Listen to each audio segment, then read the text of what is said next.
Los códices mesoamericanos son registros sociales, políticos, religiosos, memorias de comunicación gráfica sobre las costumbres de los astros o los ciclos de la Tierra.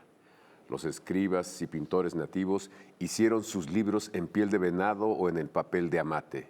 Nos dejaron imágenes pletóricas de simbolismo y la constancia de sus días.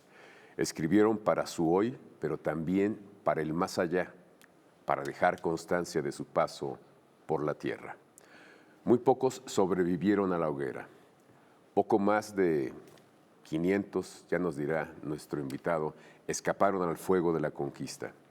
Recientemente nos enteramos que sobrevivieron unos más, los recién recuperados códices de San Andrés Tetepilco. Dos valores saltan a la vista. El primero es que representan la transición entre los mundos prehispánico y europeo, y el segundo valor es que destacan por su colorido y la maestría técnica del dibujante.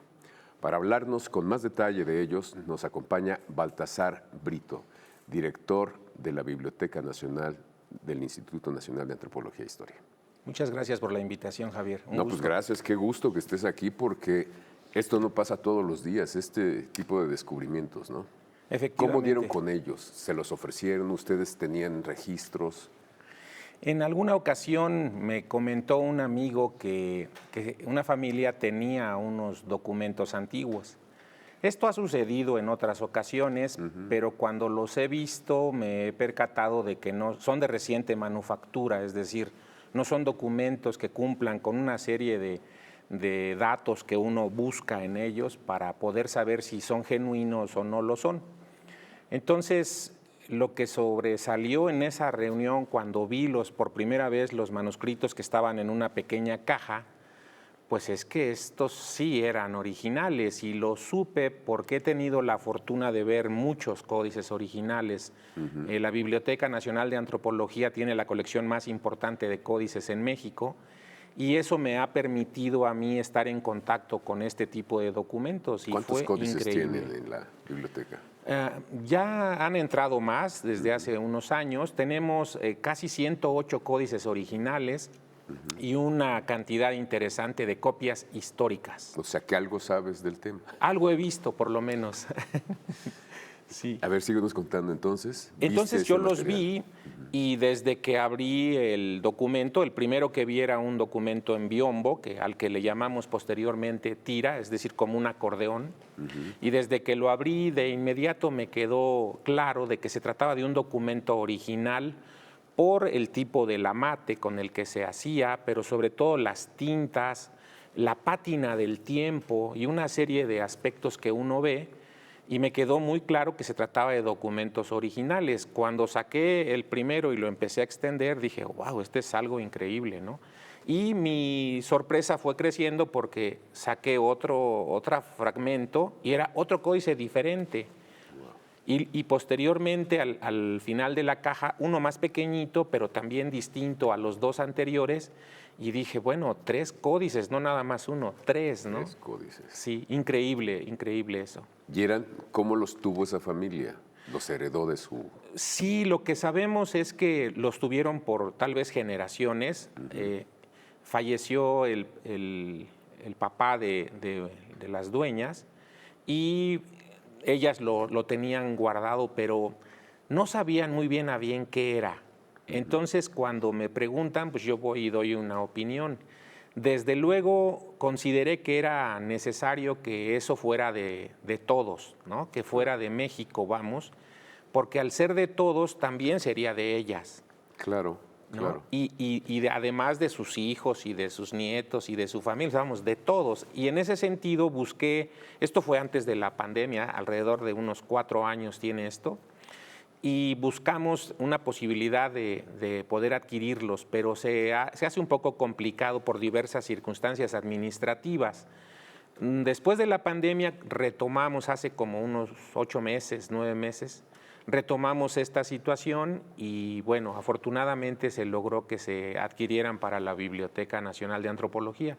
Dices que son 3 y son muy diferentes. Son Sí. épocas distintas. Es probable que sean épocas distintas, no tenemos todavía la certeza porque estamos haciendo los estudios, pero el primero de ellos es un biombo que comienza su historia con la fundación de México Tenochtitlan. Da cuenta de eso. Ahí inicia la primer maravilla. lámina, con la fundación de México, y lo sabemos porque está el águila con la serpiente, y comienza después una serie de cuadrantes que son años a la manera, a la usanza indígena antigua del calendario mesoamericano, y luego aparecen escenas y personajes que van indicándonos que en tales años vivieron o hubo alguna escena importante desde el punto de vista histórico, religioso, y la decidieron marcar en este códice, vamos a decirlo así.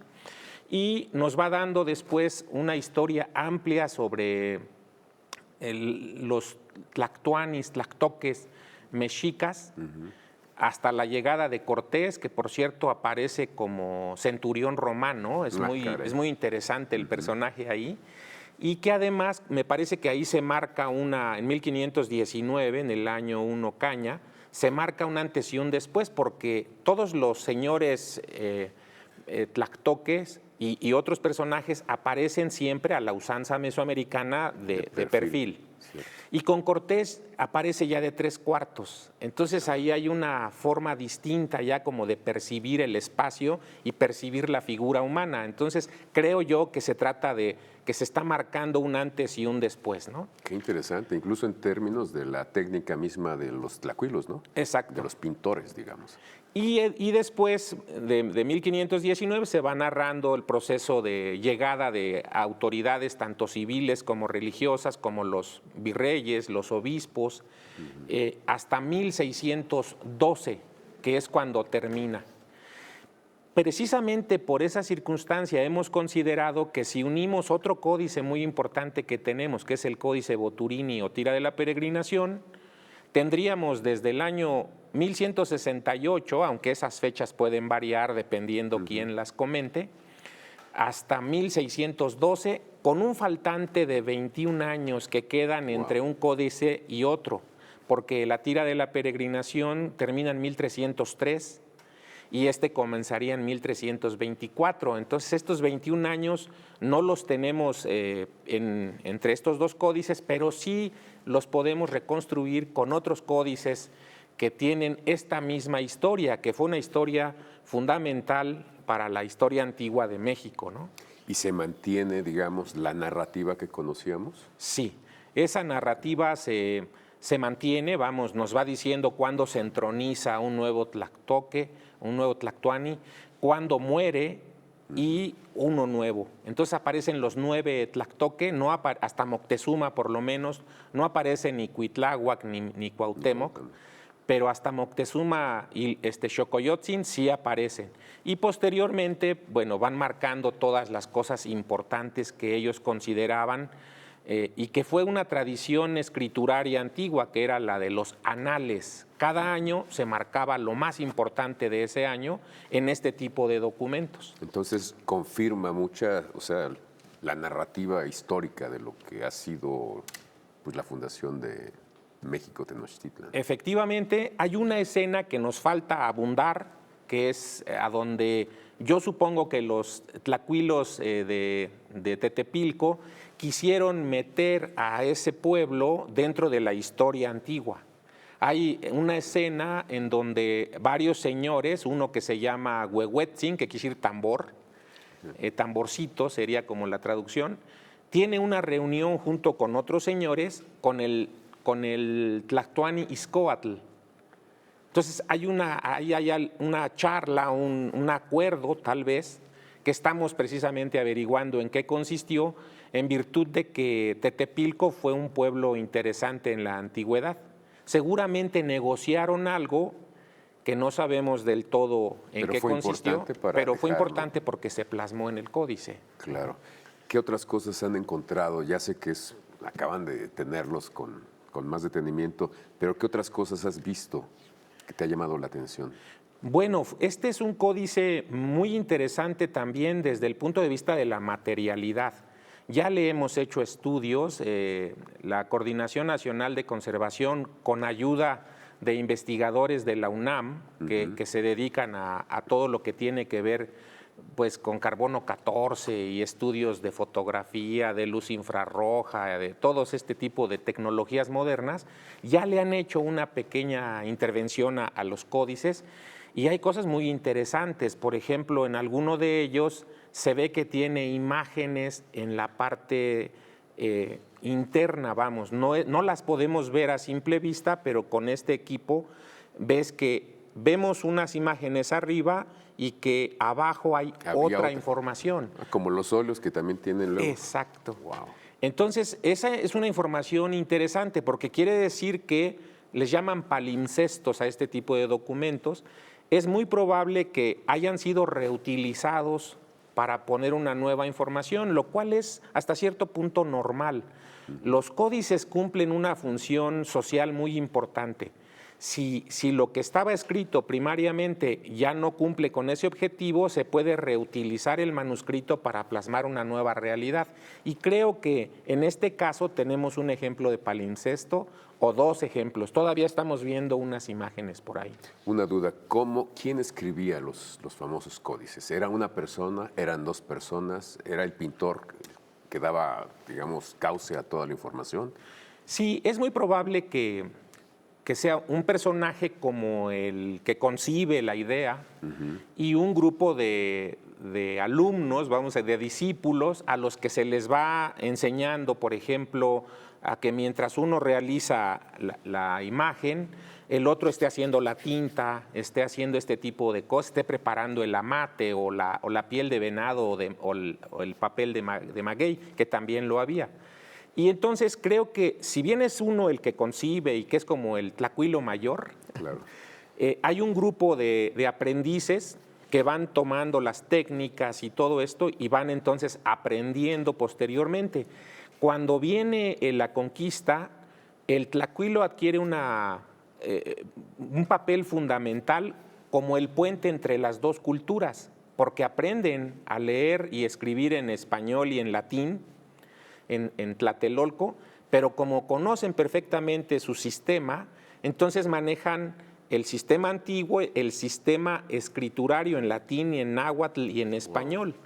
Eso lo sabemos que sucedía con los famosos trilingües de Tlatelolco, ¿no? Que Sahagún menciona mucho por ahí. Y entonces son el puente entre las dos culturas, entre la de los europeos y la que ellos conocían. Qué interesante lo que nos comentas. Tenemos que ir a un corte y regresamos contigo. Muy bien.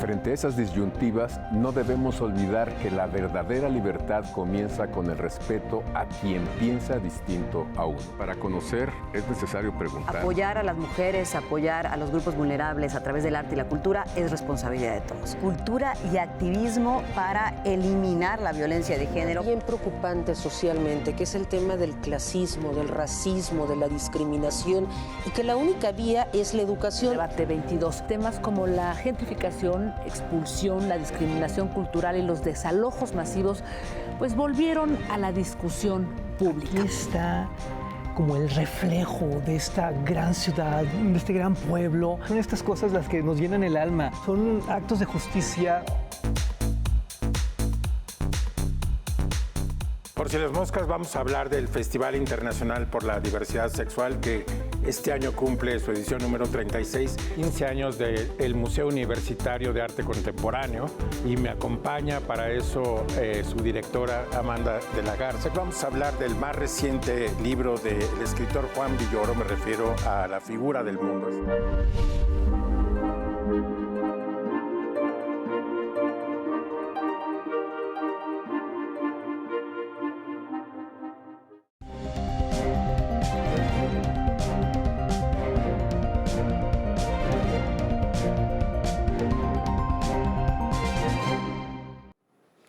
Les recuerdo que estamos hablando con Baltasar Brito, que es el director de la Biblioteca Nacional de Antropología e Historia, pues hablando de los famosos códices de San Andrés Tetepilco, que son los más recientes que adquirió esta institución, para fortuna de todos. Y ya nos hablaste básicamente de uno, hay otros dos.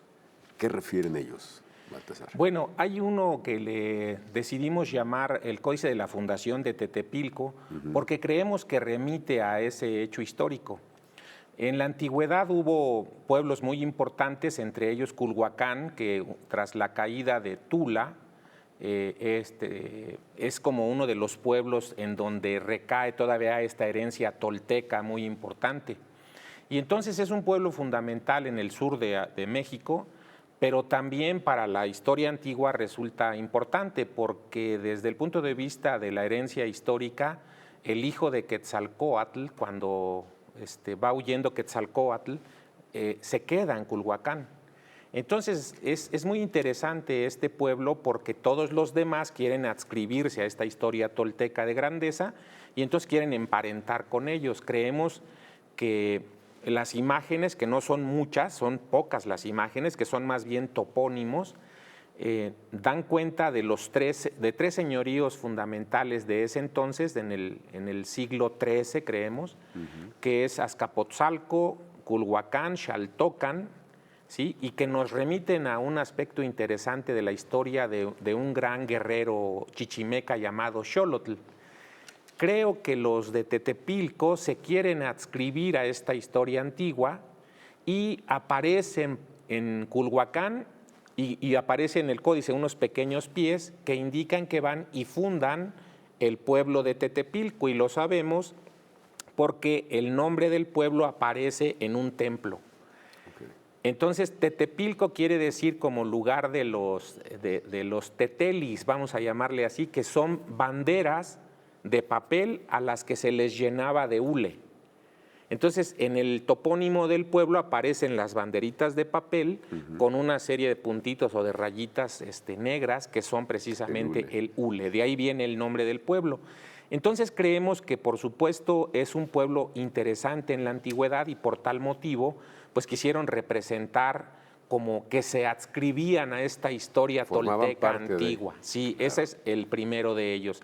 Ese es el que tiene en la parte de abajo una información interesante que todavía estamos en el análisis. El tercer códice, que sería, lo denominamos el códice del inventario de la iglesia de San Andrés Tetepilco. Es un documento un poco más maltratado. Desafortunadamente el tiempo pues va borrando, va maltratando los documentos también, y en él se representaron, creemos, de manera pictográfica, todos los objetos que se resguardaban en la iglesia de San Andrés, y no nada más eso, sino cuál fue el valor que se pagó en su adquisición. Entonces aparece una imagen de San Andrés con su cruz de San Andrés, que es una como X.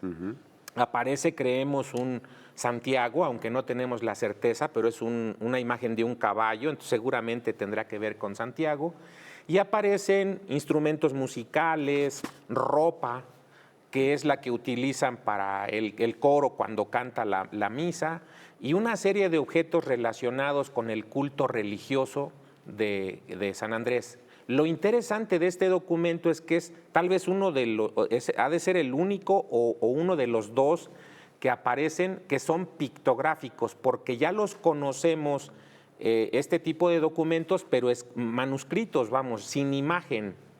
Y este es pictográfico, entonces es muy, muy interesante, y por eso creemos que se trata de un manuscrito también antiguo. Y este inventario, así muy a grosso modo, sí revela otros datos que no tenían registrado ustedes. Sí, el valor de las cosas que tenían. El valor, por ejemplo, entre otros aspectos, pero sobre todo, todas las iglesias en la antigüedad tenían la obligación de llevar en lo que le llaman su libro de fábrica, así se le llamaba, las entradas y las salidas de los recursos de la iglesia. Claro. Limosnas y todo eso se anotaba. Y cuando llegaba el obispo, él revisaba estos libros de fábrica y corregía o decía que estaban bien y daba un visto bueno. Lo interesante es que este es muy, muy raro porque es pictográfico. Entonces suponemos que nos va a dar muchas luces sobre cómo se empezó a llevar a cabo la administración, ¿sí?, a mediados del siglo XVI, finales del siglo XVI, cómo se llevaba esta administración en un pueblo indígena. El colorido se ha hablado mucho del color fuerte de estos materiales que ustedes recuperaron. ¿Sí es muy distinto al de los otros? Bueno, los estudios que se le elaboraron nos indica que utilizaban grana, un azul, no podemos decir que es un azul maya, pero sí era un azul interesante, un amarillo que se hacía con una planta, el Zacatlaxcali, aunque eso todavía falta por llevar a cabo, tener la certeza de que estos se utilizaron. Y el negro, que se utilizaba de carbón de humo, le llaman, para delinear las imágenes que luego se pintaban con estos colores. Entonces, desde el punto de vista de la técnica, para hacer el amate primero y luego para plasmar, sí son códices muy interesantes porque nos permiten tener comparaciones con otros códices. Por ejemplo, en el códice maya, al que también le hicimos estudios, el Maya de México, que es el más antiguo de todos los códices que tenemos, el amate se hacía pequeñas láminas y se ponían así, otra así y una tercera. No, sí parece que se machacó, que se machacaba el amate hasta que se extendía y luego se alisaba. Entonces, son dos técnicas diferentes. Ahora podemos comparar estas técnicas de manufactura precisamente por llevar a cabo trabajos con tecnologías diferentes y novedosas. Entonces, hay varias cosas que ya saltan a la vista de que valió mucho la pena esta recuperación de materiales, ¿no? Efectivamente. Yo creo que cada vez que aparece un códice nos enriquecemos. ¿Por qué? Culturalmente me refiero, no económicamente, aunque por supuesto tienen un valor. Culturalmente nos permite conocer aspectos que de otra manera sería muy difícil, porque hay que recordar, como decías en la introducción, que de estos códices no quedaron tantos documentos. La mayoría fue destruido por desconocimiento, por creencias, por lo que haya sido. Entonces, creo que cada vez que aparezca un códice nuevo, culturalmente nos enriquecemos como mexicanos porque nos permite tener una pequeña o muchas páginas para reconstruir esta historia. O sea, certezas para armar ese gran rompecabezas que ha sido nuestro pasado. Exactamente. Entonces yo creo que es un gran logro, es una gran noticia el que se hayan encontrado 3 documentos más y que, bueno, podamos informarle a toda la gente que está interesada en este tipo de estudios, pues el contenido y las técnicas será muy interesante a futuro. Tú dijiste también al principio del programa que tenerlos en la biblioteca es tenerlo para todos. ¿La gente común podemos acceder a ellos de alguna manera? Sí, los vamos a digitalizar. Van a estar disponibles como lo están todos los otros que tenemos. ¿Los otros están? Digitales y los puedes ver en la página de la biblioteca, los puedes bajar sin costos. Pero además vamos a hacer un libro, ya hay un pequeño folleto que da cuenta general. Y vamos también a llevar a cabo una exposición un poco más adelante, porque ahorita entraron a un proceso de restauración. Queremos que estén lo mejor que se pueda. Claro. Y ya no, en algunos casos, si no es muy largo, ya no los doblamos, los dejamos extendidos con la finalidad de que ya no exista este roce o este desgaste al momento de cerrarlos. Así es.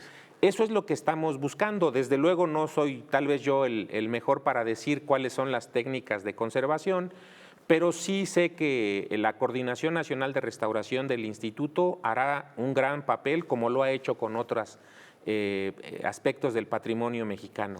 Y van a preparar una exposición que debe ser muy interesante, caray. Sí, nuestro director general, el antropólogo Diego Prieto, había considerado que sería muy bueno, en virtud de que los 2 códices son como de alguna manera narrar 300, 400 años de historia del Valle de México, sería muy bueno poner los 2 códices extendidos del tamaño. Una síntesis espléndida y de imágenes, imagínate. Sí, el Boturini mide 5 metros 49 y este mide casi 5 metros. Entonces tendríamos una larga tira ¿no? De casi 11 metros, 11 y medio, que sin duda podría ser muy interesante a la vista, ¿no? Porque tendríamos desde Aztlán, desde que salen de Aztlán hasta 1611 o 12.